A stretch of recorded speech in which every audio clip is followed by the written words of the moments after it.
Hello everyone, आज हम लोग इंडियन कॉन्ट्रैक्ट एक्ट के एक्सेप्शन ऑफ कंसिडरेशन को पढ़ेंगे। लास्ट वीडियो में हम लोगों ने कंसिडरेशन की डेफिनेशन, उसके एसेंशियल कंडीशन को पढ़ा। तो आइए शुरू करते हैं एक्सेप्शन ऑफ कंसिडरेशन को। लेकिन इस वीडियो में मैं जो भी फैक्ट बताऊंगा वो और उसी फॉर्मेट में बताऊंगा जिस फॉर्मेट में हम लोगों को मेंस में आंसर्स को राइट करना है। तो आइए शुरू करते हैं एक्सेप्शन ऑफ कंसिडरेशन को। वैसे तो अगर किसी कॉन्ट्रैक्ट में, किसी एग्रीमेंट में कंसिडरेशन नहीं होता तो वो एग्रीमेंट वॉइड हो जाता है। इसी बात को सेक्शन 25 क्लियरली डिफाइन करता है। लेकिन सेक्शन 25 एब्सोल्यूट नहीं है, वो अपने ही आप में कुछ ऐसी एक्सेप्शनल कंडीशन को भी डिफाइन करता है जिसमें कंसिडरेशन न होने पर भी कॉन्ट्रैक्ट वैलिड कॉन्ट्रैक्ट बन सकता है। दैट मीन्स अगर किसी कॉन्ट्रैक्ट में, किसी एग्रीमेंट में कंसिडरेशन नहीं भी है तब भी वो वैलिड कॉन्ट्रैक्ट बन सकता है। और आज हम लोग उन्हीं वैलिड कंडीशन पे, उन्हीं कंडीशन पे जो सेक्शन 25 में दी गई हैं उनके ऊपर डिस्कस करेंगे। तो शुरू करते हैं उन कंडीशन को। पहली, क्योंकि इसमें 3 क्लॉज दिए गए हैं सेक्शन 25 में। पहला क्लॉज, जब दो व्यक्तियों के बीच में कोई एग्रीमेंट हुआ होता है और वो एग्रीमेंट रिटन फॉर्म में है और वो रजिस्टर्ड भी है और उन पक्षकारों के बीच, उन पार्टीज के बीच कोई नियर रिलेशन है, कोई निकट संबंधी है वो, और उनके बीच में नेचुरल लव एंड अफेक्शन भी है, और तब वो कोई एग्रीमेंट करते हैं, तो ऐसी कंडीशन में अगर उन्होंने कोई कंसिडरेशन नहीं भी दिया तो भी ये वैलिड कॉन्ट्रैक्ट बन सकता है। मान लीजिए तो भाई बहन हैं, वो नियर रिलेशन में है और उनके बीच में नेचुरल लव एंड अफेक्शन भी है, भाई बहन वाला, और उन्होंने कोई कॉन्ट्रैक्ट किया कि मैं आपको एक कार दूंगा और उसके लिए आपको कुछ नहीं देना।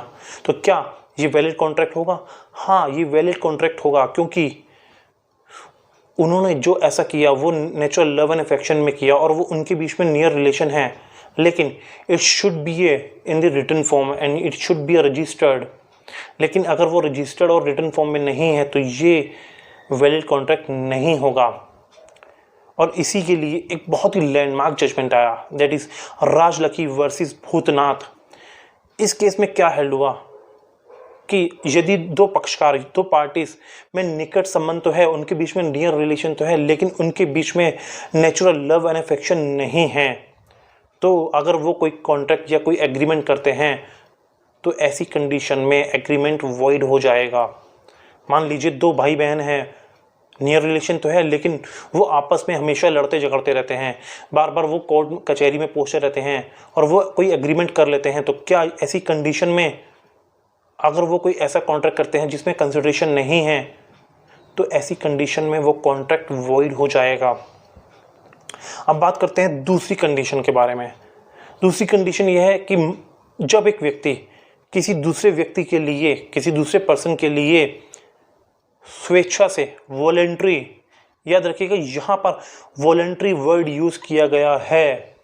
वॉलंटरी कोई एक्ट कर देता है जिसे करने के लिए वो दूसरा व्यक्ति बाध्य है, वो बाउंड है कि वो करे, लेकिन वो नहीं करता, दूसरा व्यक्ति कर देता है, तो ऐसी कंडीशन में वहाँ पर वो उस अमाउंट के लिए उसे फोर्स कर सकता है कि वो उसे पे करे, और ये एक वैलिड कॉन्ट्रैक्ट है। लेकिन यहाँ पर ये ज़रूरी है कि वो एक्ट जो किया गया है वो वॉलंटरी किया गया हो, न कि किसी के बाउंडेशन में या किसी के प्रेशर में। इसी के साथ एक बहुत ही लैंडमार्क जजमेंट आया। अब एक बार वीडियो को पॉज कीजिए और मुझे बताइए कि मैंने लास्ट वीडियो में इसके एसेंशियल कंडीशन जो फर्स्ट वन बताई थी कि प्रोमिजर की डिज़ायर पर एक्ट होना चाहिए, उसमें मैंने एक केस लो बताया। उस केस लो को कमेंट बॉक्स में बताइए। उसी केस लो को मैं यहाँ फिर से दोहराना चाहूँगा, that is Durga Prasad versus Baldev Das. इस केस में क्या हेल्ड हुआ दोबारा बता देता हूँ। प्लेंटिफ ने दुकानें बनवाई कलेक्ट्रेट के ऑर्डर से, ना कि अपनी वॉलंटरी इच्छा से, स्वेच्छा से नहीं बनवाई, उसके प्रेशर से, उसके ऑर्डर से बनवाई। और जो दुकानें कुछ व्यापारियों ने ले ली, और व्यापारियों ने उस प्लेंटिफ को कुछ अमाउंट, कुछ कमीशन देने के लिए भी प्रॉमिस किया, लेकिन उन्होंने अपना प्रॉमिस फुलफिल नहीं किया। यहाँ पर प्लेंटिफ उस अमाउंट के लिए, कंपनसेशन अमाउंट के लिए या उस अमाउंट के लिए सूट फाइल करता है और कोर्ट ने ये डिक्लेयर किया कि यहाँ पर जो एक्ट किया गया था, दुकानें बनवाई थी, वो कलेक्ट्रेट के ऑर्डर से बनवाई गई थी, न कि उसने अपनी स्वेच्छा से, अपनी वॉलंटरी बनवाई थी। इसीलिए वो उन दुकानों के लिए जो अमाउंट तय हुआ है, जो डिफेंडेंट ने उन्हें देना था, वो लेने के लिए एंटाइटल नहीं है। अब बात करते हैं तीसरे एसेंशियल कंडीशन के बारे में, तीसरी जो कंडीशन दी है उसके बारे में। तीसरी कंडीशन ये बोलती है कि मान लीजिए दो व्यक्तियों के बीच में एक डेबिटर है और एक क्रेडिटर है। डेबिटर ने क्रेडिटर से कोई लोन ले रखा था और वो उसने देना है, लेकिन वो टाइम बार्ड हो चुका है। लेकिन टाइम बार्ड होते हुए भी डेबिटर ने वो सभी अमाउंट के लिए, उस अमाउंट के लिए या उसके किसी पार्ट के लिए रिटन फॉर्म में उसे रजिस्टर्ड भी कर दिया जाए। दैट मीन्स वो रिटन और रजिस्टर्ड दोनों होने चाहिए। कोई कॉन्ट्रैक्ट या कोई प्रॉमिस दे दिया है कि वो उस अमाउंट को पे कर देगा, तो यहाँ पर क्रेडिटर उस अमाउंट को लेने के लिए एंटाइटल हो जाता है। लेकिन चाहे वो टाइम बार्ड भी क्यों न हो जाए, मान लीजिए एक ने 5,000 रुपये लेने थे और वो टाइम बार्ड हो गया, लोन लिया, टाइम बार्ड हो गया। टाइम बार्ड के बाद जिसने पैसे लिए थे उसने क्रेडिटर को भी ये बोला कि मैं आपको 2,000 रुपये से इसमें दे दूंगा, और उसके लिए रिटर्न फॉर्म में एक एग्रीमेंट हो गया और उसने साइन भी कर दिया। तो यहाँ पर लेने वाला क्रेडिटर उससे वो 2,000 रुपये वसूल सकता है, चाहे वो टाइम बार्ड भी क्यों ना हो गए हों।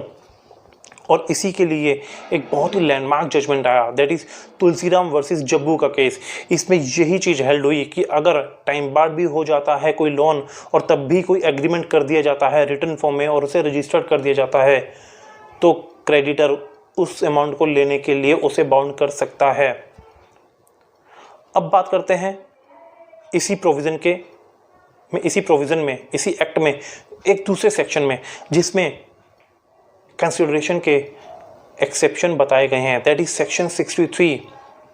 सेक्शन 63 ये बोलता है कि जब एक व्यक्ति ने, दो व्यक्तियों के बीच में कॉन्ट्रैक्ट हुआ, तो एक व्यक्ति उस कॉन्ट्रैक्ट को फुलफिल नहीं कर पाता है, तो दूसरे वाला उसको कुछ अभिमुक्ति, उसे फ्री कर सकता है या उसे छोड़ सकता है कि आप मत कीजिए। दैट मीन्स यहाँ पर ये जरूरी है कि एक ने अपने कॉन्ट्रैक्ट को पूरा कर दिया और दूसरे ने पूरा करना हो, तभी तो वो उसे छोड़ेगा या उसे मुक्त करेगा या उसे किसी दूसरी अमाउंट के लिए अपने आप को सेटिस्फाई कर लिया हो। फॉर एग्जाम्पल, मान लीजिए एक ए ने बी को कोई माल भेजा, 5,000 रुपये का माल भेजा, लेकिन बी उस पैसे को नहीं दे पा रहा है। बी ये कहता है कि मैं 5,000 रुपये में से आपको 2,000 रुपये ही दे सकता हूँ, और ए उन 2,000 रुपये को ही 5,000 रुपये की जगह अपने आप को सेटिस्फाई कर लेता है। दैट मीन्स यहाँ जो 3,000 रुपये छोड़े गए वो बिना किसी कंसिडरेशन के छोड़े गए, और it is a exception of the consideration. अब बात करते हैं सेक्शन 148 में, दैट इज बिलमेंट। बिलमेंट में अगर कोई व्यक्ति, कोई पर्सन किसी दूसरे व्यक्ति को, किसी दूसरे पर्सन को कोई ऐसी प्रॉपर्टी देता है या ऐसी कोई चीज़ देता है कोई स्पेसिफिक पर्पस के लिए, और ये कहता है कि जब ये स्पेसिफिक पर्पस पूरा हो जाएगा तो आप मुझे वापस कर दोगे या किसी थर्ड पर्सन को दे दोगे, उसकी इच्छा अनुसार, वो उसको डिस्पोज करे या जैसे भी करे, वो उसकी मर्जी है।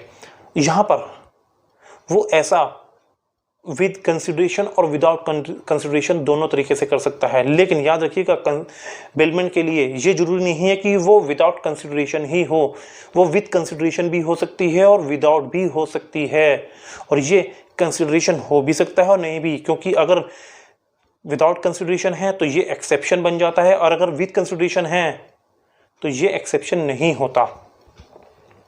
अब बात करते हैं टीपी एक्ट में। टीपी एक्ट सेक्शन 122 से सेक्शन 129 तक, दैट इज गिफ्ट। अगर गिफ्ट में किसी व्यक्ति, कोई पर्सन किसी दूसरे पर्सन को कोई गिफ्ट देता है, तो क्या उससे कोई अमाउंट वापस लेता है कि मैं आपको ये कार गिफ्ट दे रहा हूँ या ये टॉय गिफ्ट दे रहा हूँ, तो आप मुझे इसके लिए आप भी मुझे रिटर्न में गिफ्ट दीजिए? नहीं, वो कोई भी ऐसा कंसिडरेशन नहीं लेता और it is a exception of the consideration. For example, एक की मैरिज थी और ए ने बी की मैरिज थी, बी को एक कार गिफ्ट कर दी, तो क्या यहाँ पर ए उस गिफ्ट के लिए उससे ये कह सकता है कि मैंने आपको कार गिफ्ट की है, आप मुझे उसके पैसे दे दीजिए? नहीं। तो it is the exception of the consideration. और आई होप आप लोगों को ये कंसिडरेशन के एक्सेप्शन अच्छे से समझ में आए होंगे। और इस वीडियो में इतना ही। Thank you so much.